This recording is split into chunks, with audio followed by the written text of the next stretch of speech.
So that is another technique that you can do. And the final sort of technique that I'm going to go through with you is very similar to what we were doing with our practices.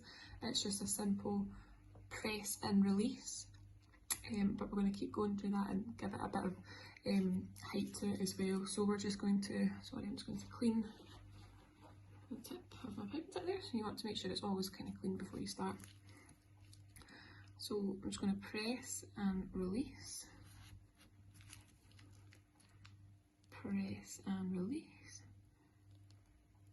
Now, one thing to remember is that the longer you hold your press for, the different it'll come out. So I'm just doing this for a couple of seconds, and I'm going to do in the middle as well. So that's kind of a really lovely sort of floral design, and what you can do is you can go round that again. I'll show you an example of if you want to layer that. So we just go round, 2, 3, 4, 5, one in the middle, and then sort of go in between there. So we're going to go there, go there. Sorry, you can't see that. Go there, go there, and one up the top. And that's just, I think, a really cool design. And again, all the piping tips will look slightly different, so it honestly just depends on what you've got, what you're using, but it just shows the potential that each of them have.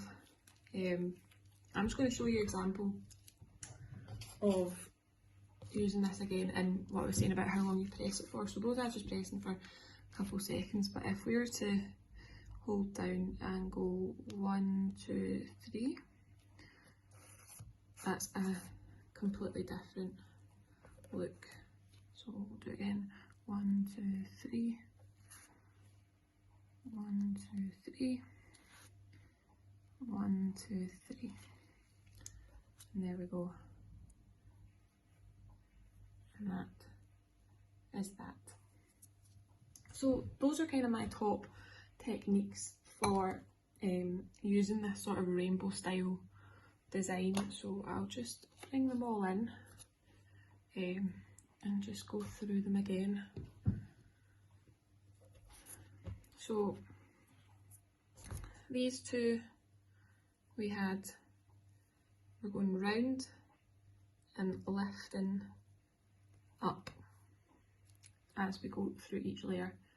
This one, we're just staying in the one dimension, going round, and you've got a lovely little flower, and then these ones is a press and release. Now to finish these off, we're just going to get our sprinkles.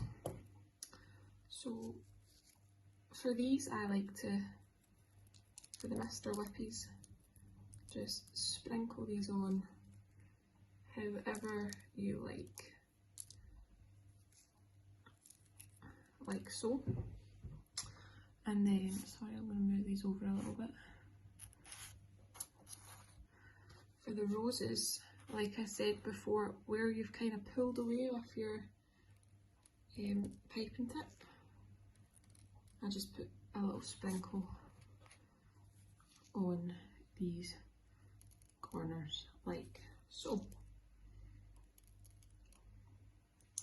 And then for the remaining ones, I'm just going to get out of the way. It's up to yourselves. I like to just, again, sprinkle anywhere. What I quite like for these types of flowers as well, just because I think they can look a bit fun, is if you have any sort of glitter ball decorations, see that point where you've put it in and lifted it up, see that point in the middle?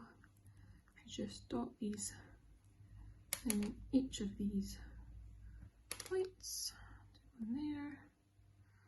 One there, and final one in there, and it looks like a really lovely floral design.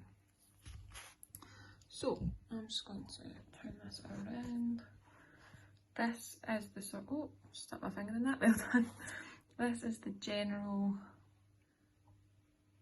look here of what we've come up with, and I'm actually really happy with those. I think those are really pretty and hopefully nice and simple for you guys. Like I say, take as much time as you want to practice with the baking paper, because it can be a bit difficult to get used to. So even if you want to practice doing the